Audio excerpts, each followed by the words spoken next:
Hey there, everyone. This is Chris McDonald and Val Lofton. We're going to get started here in another couple minutes. A number of people are still joining. I want to make sure everybody can get in from the get-go.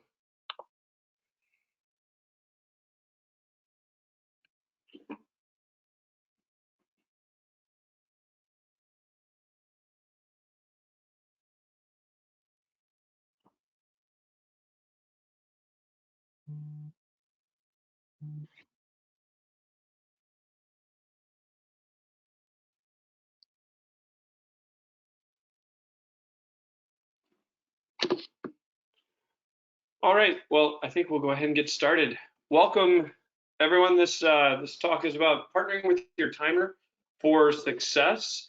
The focus here is mainly for newer race directors and how to both manage expectations and have a great time at your event, a successful event, and how to use and partner with a timer to make that happen.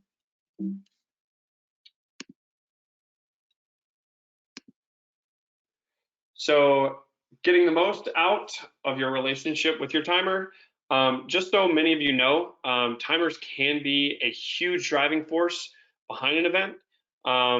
For those of you that might be doing your first race or have done a couple, but only chat with your timer, I don't know, maybe the week before, most of your timers out there are offering services past timing.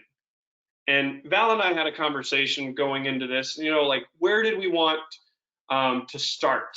What is the starting point for working with your timer? And we both said the exact same thing. And that is new race directors assume one of two things.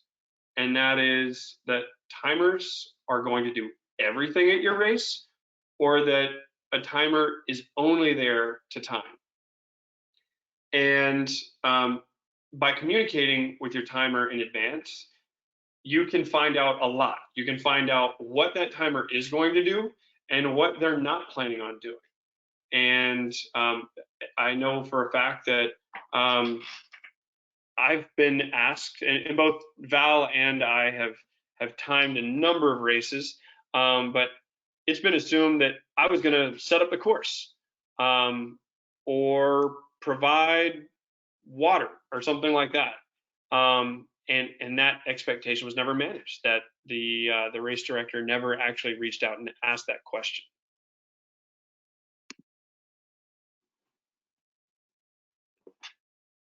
So I think Val is going to jump in on a couple of these. All right, so we're there not just to time races anymore. We're there to help you through the entire process. Of course, knowing to ask questions and getting with your timer well in advance is part of that process.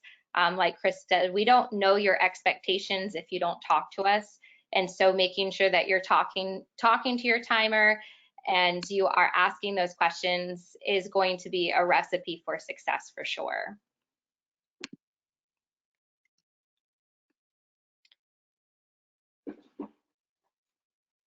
So important key things here is to remember that the majority of timers have another full-time job, that they're doing this part-time, they're doing it just to make some extra money and for the love of the sport itself.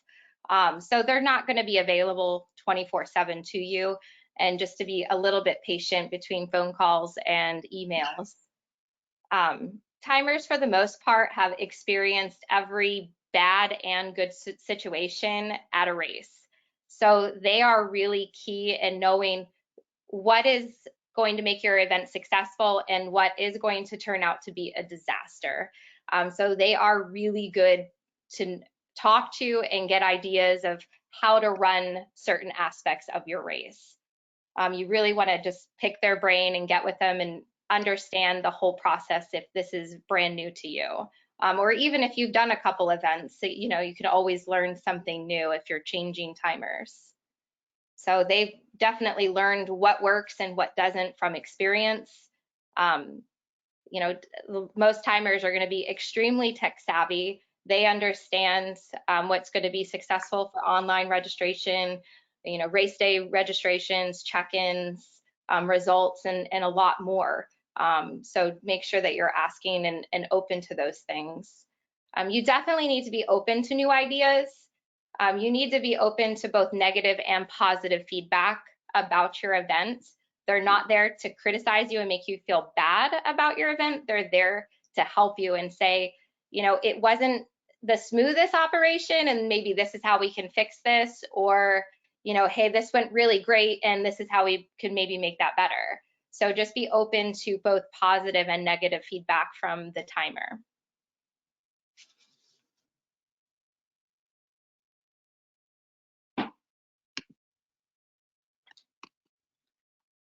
So it's important to, get with several different timers before you actually hire one, because we don't all have the same services.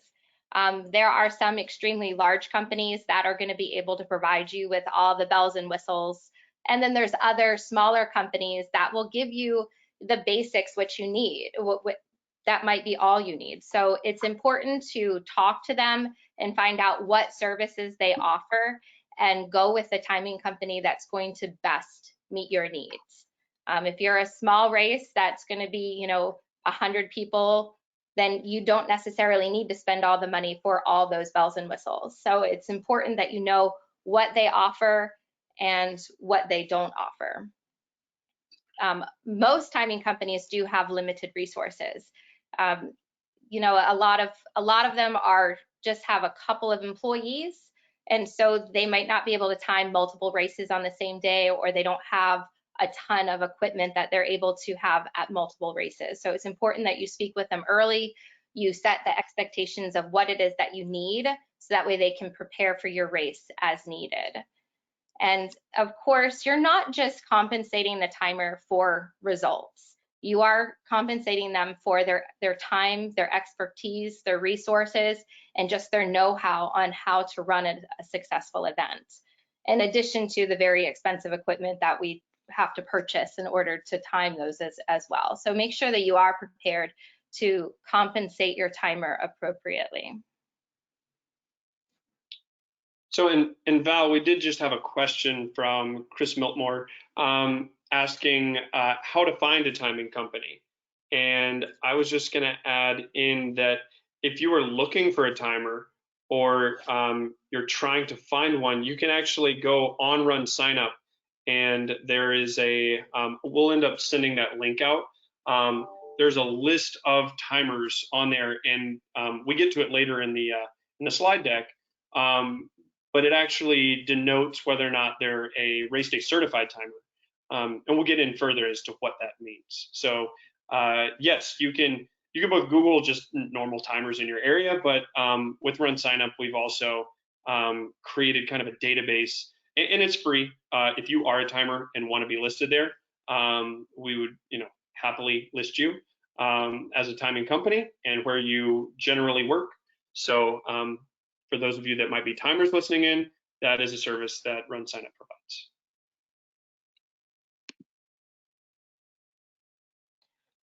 So determining your goals is a really important step in the race planning process. Your goals should be different for year to year. Your goal as a first year race is not going to be the same, or really shouldn't be the same as your second and your third year. So make sure that you pick out a couple of key items that you really want to focus in on, and be open to discussing that with your timer to make sure that those things happen. Obviously, every race wants to turn out a big profit for their charity, but you do have to be prepared for a smaller profit at first in exchange for a really good quality event. Those quality events will grow and, of course, make you money in the long run. So that is an expectation that you really do have to make sure that you're honed in on, is the fact that the 5K or the 10K isn't necessarily going to be a quick, easy way to make money. It is a process, and it does take a lot of work to do. So, picking out some goals such as, fast check-in lines and accurate course, those types of things are really good starting points to make sure that your race is a quality event.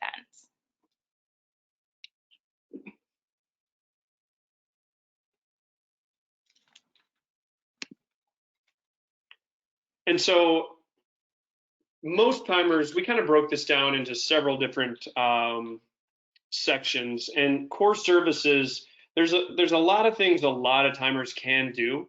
But in terms of core services from nearly every timing company, it's trimmed down quite a bit.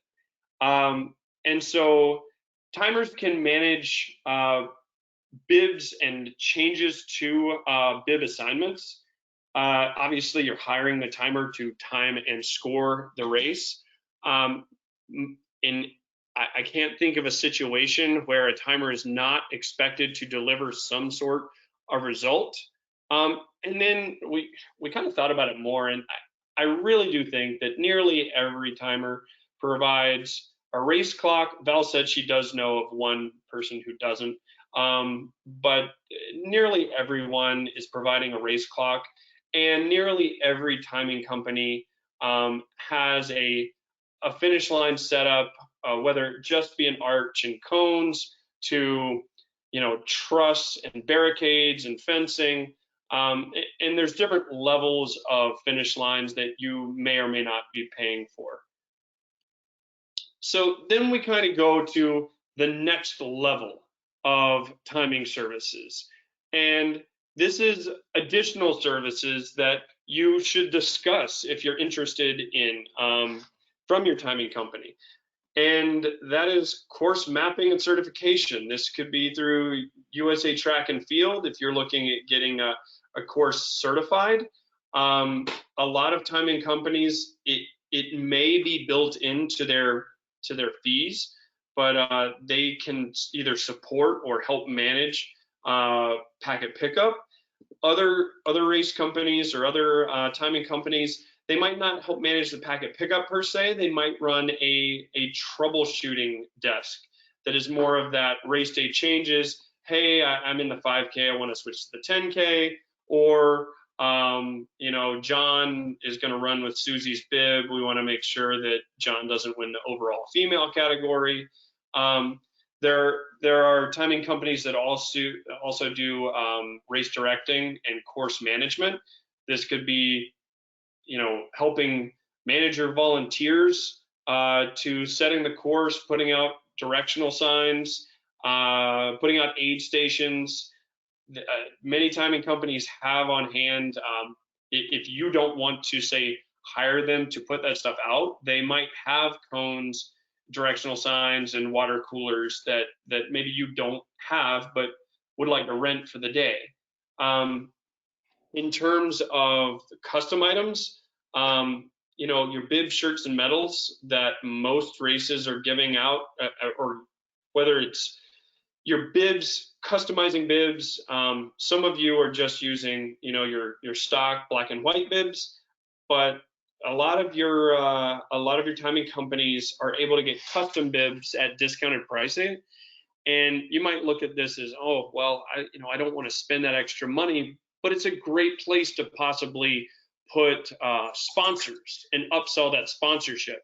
So something that might be an additional couple $100 cost could easily be offset in, $1,000 worth of sponsorships, since every single person is going to be wearing that bib on race day. Same with shirts. A lot of these timing companies have worked out discounted pricing with shirt companies and can provide you shirts at a lesser cost than you're currently paying. The same goes for medals. In terms of PA announcing, and we already talked about permitting and sanctioning, the PA announcer, again, it kind of goes with that equipment rental. Many timers have PA systems. They have race mixes to play over the PA system.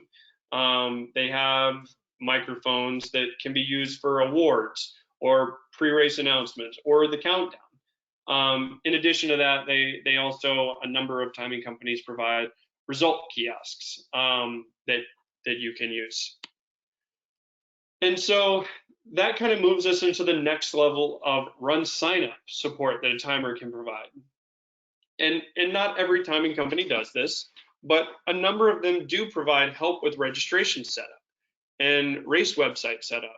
They can help you with your fundraising, your marketing and promotions.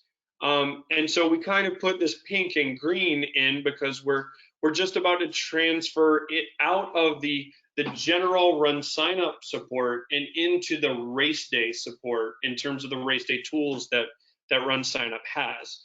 And so on those general things, those are things found just normally within your back end of RunSignup, and you would need, if you want them to help with those things, you would need to give them race director access into your event.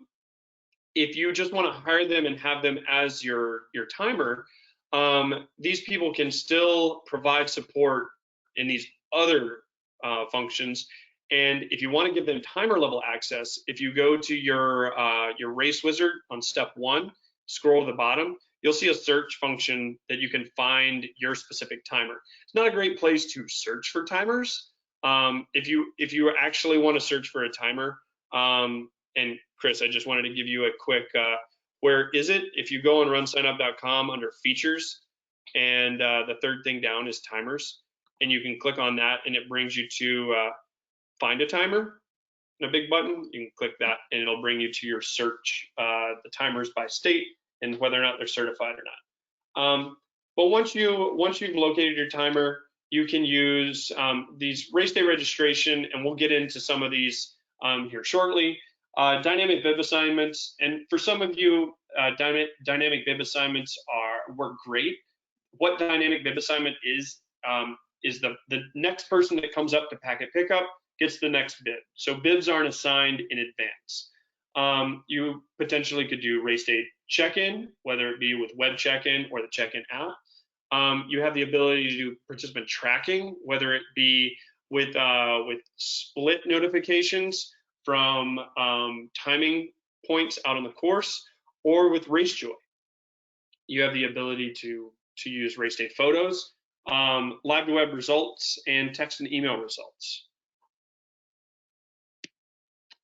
So with the race day suite, is like I said, we're kind of moving into what RunSignup provides, and what you can use your timer to elevate your event, and by elevating the technology for the event. So again, we kind of talked about a number of these, and so we will move directly out of this, and Val is going to take it over to talk about race day registration. So your race day registration is super important. You never want to turn away money. That's the whole purpose of putting on the 5K. So offering race day registration can be a way to increase revenue by allowing more people to participate in your events. And with the technology of your race, with technology and your race timer, race day registration can now be done with less stress and less work than ever before. So a few key things that you want to keep in mind about race day registration is you want to cut down on lines. So keeping registration open as long as possible before race day is key. It will cut down on the amount of people that are registering that day. And then you can use other tools such as dynamic bib assigning, or just assigning the bibs beforehand. So there's really little or no need to close that registration early, even up to 3 or 4 days before the event. You can keep going with registration at your packet pickups using our expo mode. That really streamlines the process for participants, volunteers, and timers. And there's no need to worry about paper registrations anymore, having to keep track of those or having them uploaded into the timers database. So those are really some key features that you're able to do. And I'll add on this that a lot of race directors who haven't kept their registration on, and think to themselves, you know, we're used to paper reg, and maybe this isn't for us. The thing to remember is right now, if you're shutting down, like the average smaller race that's not doing online reg up until the race starts, and for some it does not work. So I don't want to say this is a catch-all solution. But you might think to yourself, well, I don't have enough computers to manage 40 or 50 walk-up registrations on race morning. And your current process might be shutting down registration on Wednesday night, prepping all your bibs on Thursday, and then doing packet pickup on Friday and Saturday. And you have a ton of people that show up. And I liken it to a hose crimping effect, that you're shutting down registration. So you're backloading all the people who want to register but can't. And so that's why you're seeing so many people register at that packet pickup. If you never shut it down, you actually see more people register late and less people register on site because there's no hurdle for them to register. And I think Chris had another question. Let's see.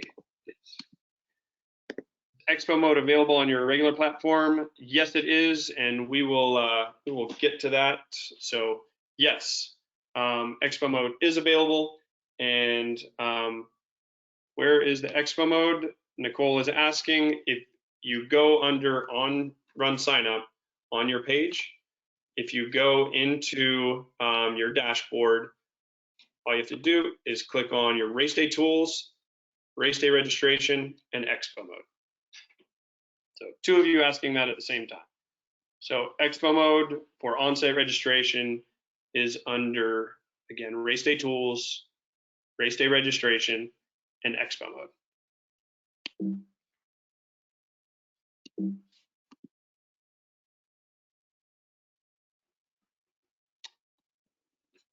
All right, on to dynamic bib assignment. So this is kind of a hot topic on a lot of races. Dynamic bib assignment, like we talked about, is where you can assign bibs as people are walking up. This is something, and I just want to reiterate, before you turn on, before you decide that we're going to use Expo mode or we're going to use dynamic bib assignment, you do need to chat with your timer, because if you don't have Wi-Fi on site, or your timer does not have a MiFi, and so there's not going to be an internet access point on site, then some of these aren't a great idea. So again, have a conversation with your timer, and if they are interested in helping with dynamic bib assignment, or they're curious about it, feel free to send them our way and we'll work with them as well. So again, I just don't want you guys to decide to turn everything on and cross your fingers that the timer is going to know that this is the procedure you're going to be using. So the purpose behind dynamic bib assignment, if greater efficiency for timers and the volunteers, and there's a better experience at packet pickup. So the purpose here is you can check in people so much faster. So your lines are shorter, and you're just not seeing as many people waiting, which, as we all know, people hate the waiting process. I think Nicole has another question.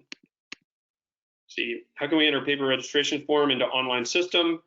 So that is in the participant import, and when we get to the end, I will show you where that is. So race day check-in. So there's two ways to go about race day check-in.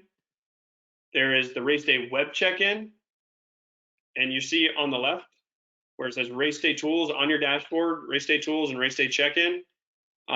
This is the web check-in side of race day check-in. You can either check people in with bibs pre-assigned, or you can dynamically assign as they're checking in. Again, definitely want to coordinate with your timer before going to dynamic check-in or dynamic bib assignment to make sure your timer can support it.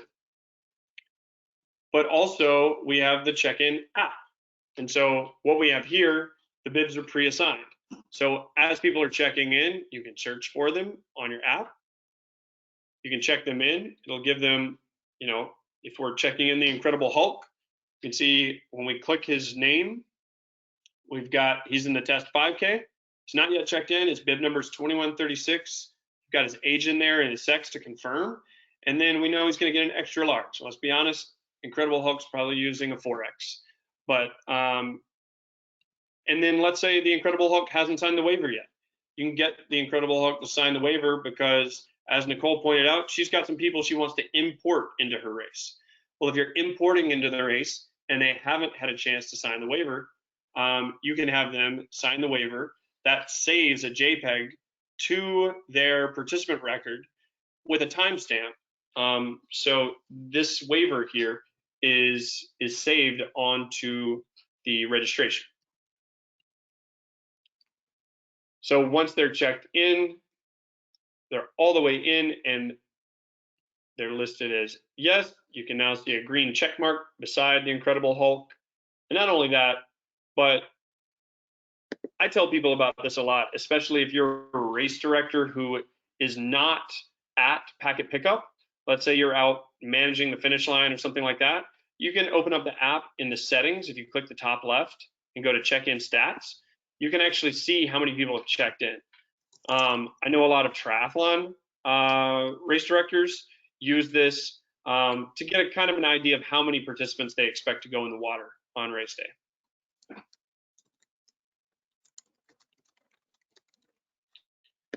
And then post-race, what's cool is, and these are crazy peaks and valleys here, but you can see how many people checked in over what time.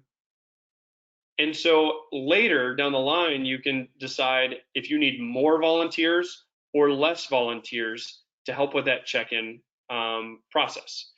And so this is an extreme example of, I think 22 devices were being used to check in 3,500 people over a day and a half.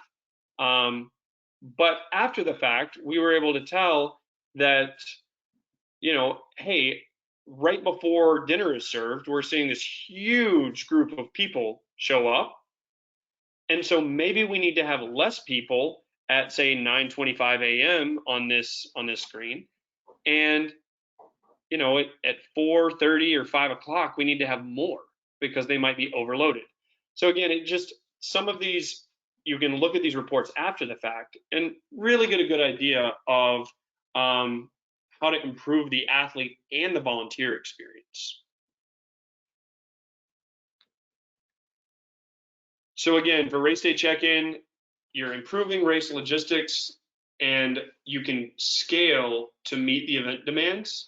And this is super important because if you do see a lot of these people, or you do see a line forming, you can quickly open another browser, or you can quickly have somebody, if you're using personal phones, somebody could have the app on their phone and step in and help decrease those lines by opening up another line super quickly for check-in. So all of this integrates into RunSignup's other race day suite products. So as soon as you check somebody in, it syncs with the database. And if your timer is listed as the timer within RunSignup, you're not having to send them a CSV file back and forth because they have access to that data. And so as we just talked about, the post-race reporting provides great behavioral data so you can plan for next year. So again, like all of this works together and your timer is a huge piece of the puzzle. So also, we talked about tracking. So there's both traditional tracking, and I call it more of a alerts on course in terms of timing points on course, whereas there's also GPS tracking. So the timing alerts are through race day results. And so this is where you have a split point out on course, and you have progress alerts that you can text and email out as people are crossing these split points. So again, you would need to chat with your timer. Let's say you're doing a 10K course or a half marathon that has a turnaround point, and you want to be able to provide split notifications. These folks can have other people sign up for split notifications, and they will get a text or email if the timer A has a split point out there and B has a GSM card or a SIM card or a modem out with their timing equipment. So if they can get those results back to the finish line and they're pushing or wherever they're pushing this data from, and they're able to push that up to RunSignup, then these notifications go out and it's included within your RunSignup processing fees. So these the actual text and email is something that's built into RunSignup. So as you push this information up, people can go in and they can check it out. And this little thing off to the side is a notification that somebody could get via text. So also you have the ability to use Racejoy. So Racejoy is something that is offered by RunSignup Race Day certified timers, and they can provide it to you at a discounted rate. And this is a super slick app that allows participants to be tracked using an app on their phone. And it can give them progress alerts at every mile in their earbud. So as they're running, they would actually get like a, mile 2 was at 5 minutes and 30 seconds, which would be a pretty fast mile. And also you can do cheers and other things like that on like if you have a sponsor, like let's say it's Publix is on your race course and they're your title sponsor, you could say, when they get to that point, you could say, look to your right, thank you to our sponsor Publix for making this race such a success. Let's see if this is going to work for us. So this is kind of what it looks like while it's happening. I have no idea what race this is, but you can see all of the people running with the app on the course, and each blue dot is a person running with it. And the cool thing is on the back end, as the race director, you can see all the people. You can track all the people at any given time. So again, you're differentiating your race from others by using tracking. You can also have spectators download the app, and they can send cheers and view their friend as they're running. So they can set up like, I want to track bib number 1, 2, 3, 4. We'll get to how it can help out with race day logistics. You can sell sponsors with this as well. You can communicate real time with participants and spectators and monitor the lead and tail people. So one of the things you can do is, again, this is a Racejoy alert that would pop up. You set this up in advance and it goes out to people, the progress alerts, and no additional equipment's required. In terms of operations, you can see in the middle there with the red arrow, they created a fake bib number for the lead biker. And now they're able, because let's be honest, like a lot of us run with our phones, but some of your elite athletes are not running with your phone.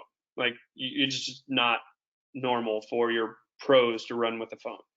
So in those situations, a lot of times you do have a lead cyclist or a lead vehicle, and you can have this app running with that lead person. And now you know where it is, and you also know that it's not a real participant. So as you see behind the lead, there is no dot, and that's because those elite athletes are not carrying their phones.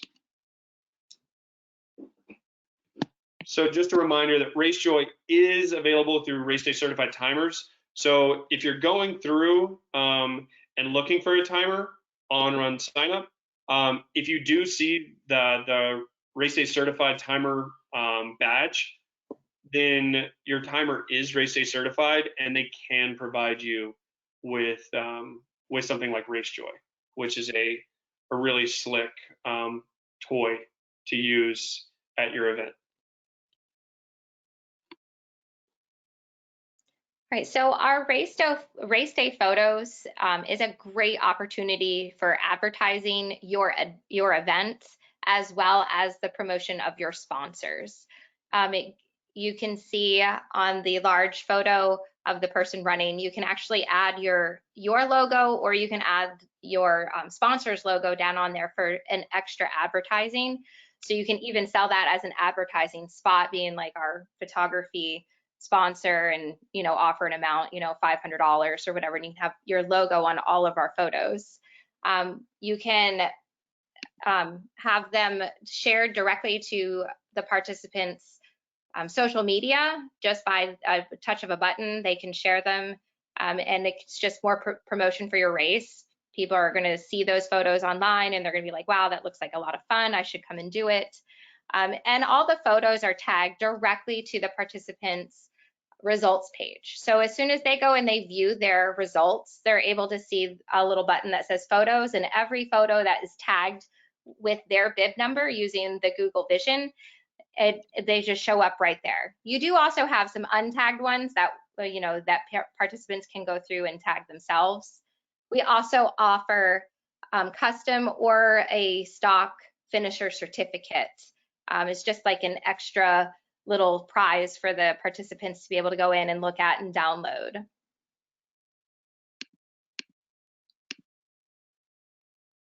So the finisher certificates can be a great way of promoting your race. We do have quite a few participants that are looking for those after the race.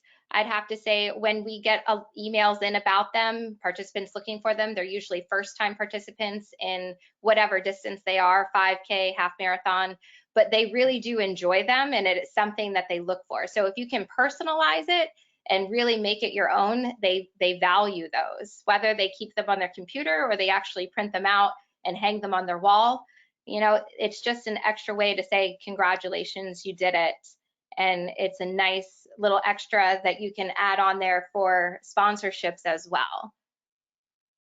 So, and these are just some nice examples that I've pulled of just some personalized ones. We do have a number of stock ones that you can just use as well if you wanted to stick with the stock one and then gradually move into something that's more personalized and custom.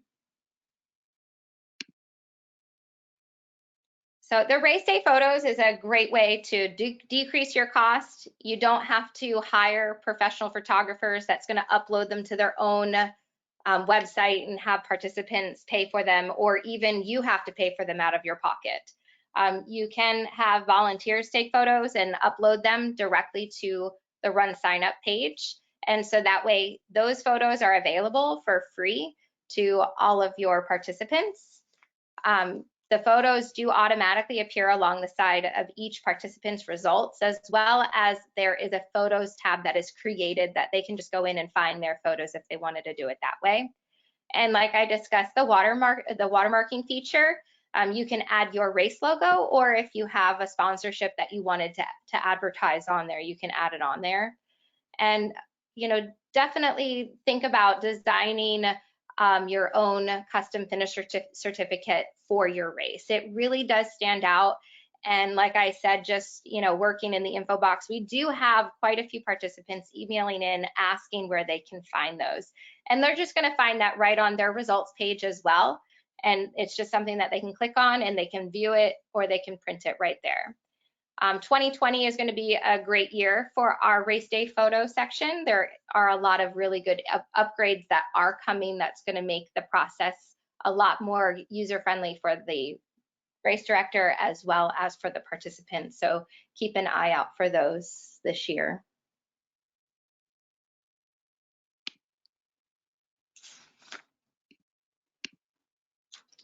So our certified timers are timers that have completed special training offered by RunSignup.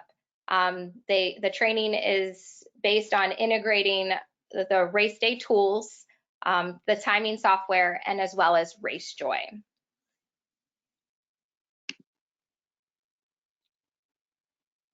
The certified timers are going to be the most knowledgeable as far as using those race day tools and the software and Racejoy and implementing them into a really positive race day experience for you as well as your participants, making everything just very streamlined and an easy process to go through. So looking for those certified timers and the ones that are trained in these areas is going to be key for your events.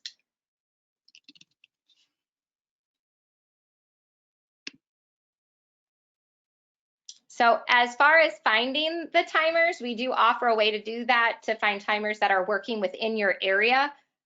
You can go to runsignup.com/timer search, and you'll be able to just simply find a timer that in your area or services your area. And you can look for the race day certified timer logo there for anyone that has gone through that training and is able to offer you things like Racejoy and more knowledge on those race day tools. And again, just as a reminder, that find a timer is, if you just go to runsignup.com under features, the third thing down is timers, and then all you have to do is click the find a timer button, and you'll be able to filter and search from there.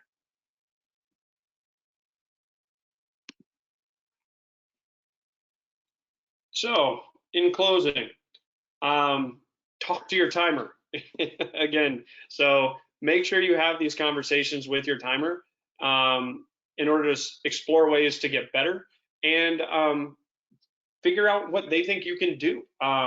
Again, positives and negatives. Be open to having both do you think this is a good idea conversation in advance, and an after action plan about what went well and what didn't go well. Make sure that you're focusing on your priorities and make them your goals. You know, if your main priority is fundraising at your event, then maybe don't make the scoring super complicated, because it's sometimes super fun to try to make, you know, these incredibly complex scoring mechanisms about teams and this and that. But reality is, if you raised $1 million, you don't necessarily need these super fancy ways of scoring the event to drive interest in the event. And again, the tools that your timer has and the tools within RunSignup, you need to take advantage of those because they are available, and they can make your life a lot easier on race day. And a lot of your timers are they're going to be open to new ideas, and they're going to drive those new ideas towards your event because they're not going to one event a year. Most race directors are directing, you know, 1, 2, 3 events a year. And as we said earlier in the talk, most timers are going to 10 to 50 events a year. So there's a lot of other things that the timers can bring to the table. And our mantra right now is the future is now. That's why we bring these tools, and that's why we encourage you to come to these webinars to learn how to use the tools and make your races better. So yeah, make sure you take advantage of those tools if possible. So any additional questions? I know people have been asking some questions here in the middle, and I think we've been able to answer most of them. Let's see, in terms of importing in participants, so if you need to import in participants into your race, you can go into your dashboard, and this I believe was for Nicole. On your dashboard, if you go to the participant screen and you scroll down, there's an import function there, and if you click import, it gives you a couple different options. You can either manually import it or CSV import them. And so either one of those is a great way to do it. If you're doing a one-to-one, manual import would be great. If you need to get a bunch of them in there, CSV import works. Just make sure that you have all the necessary columns that you'll need. There is a sample file on that CSV import page. When you click it, there's a sample file up in the right-hand corner that you can download.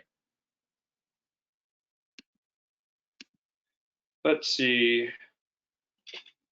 Is there a comprehensive tutorial that we can take that runs through all these features? So we're building that out. Yes and no. If you want to, I mean, I guess this is a great plug for a RunSignup symposium.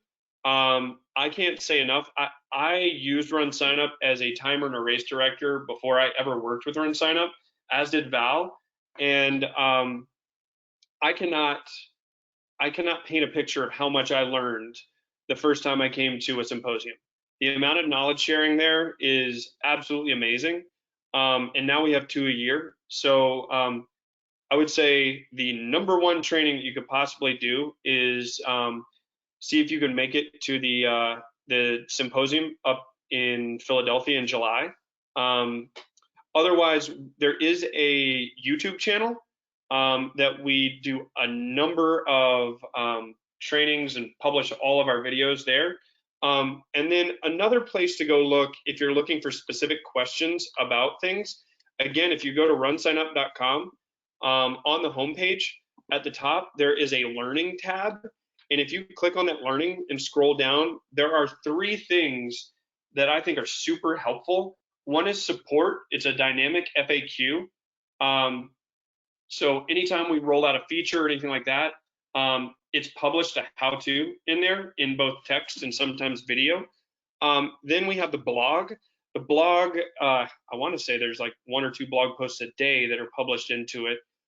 So as something's very, very first released, it's going to be posted in there in a very quick how to use it or why it was made. And then finally, the webinar. And you're obviously on a webinar right now, but all of these are recorded and saved.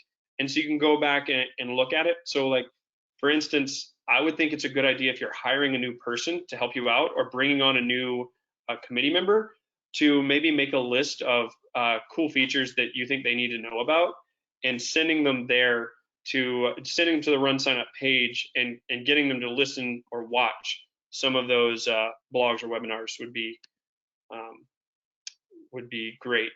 And Brian says he's an experienced race director, great relationship with his timer, but I'm coming away with great. I'm glad that we're giving you some new ideas, Brian. Glad to help out. And for those of you that don't know where the questions are coming from, you're able to type in questions on your dashboard of the webinar. So feel free to type in any additional questions.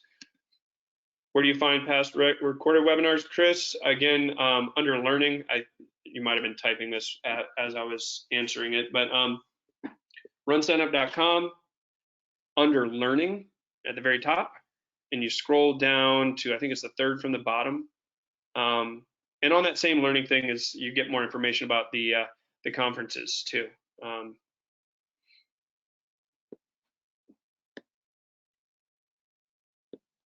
Any other questions?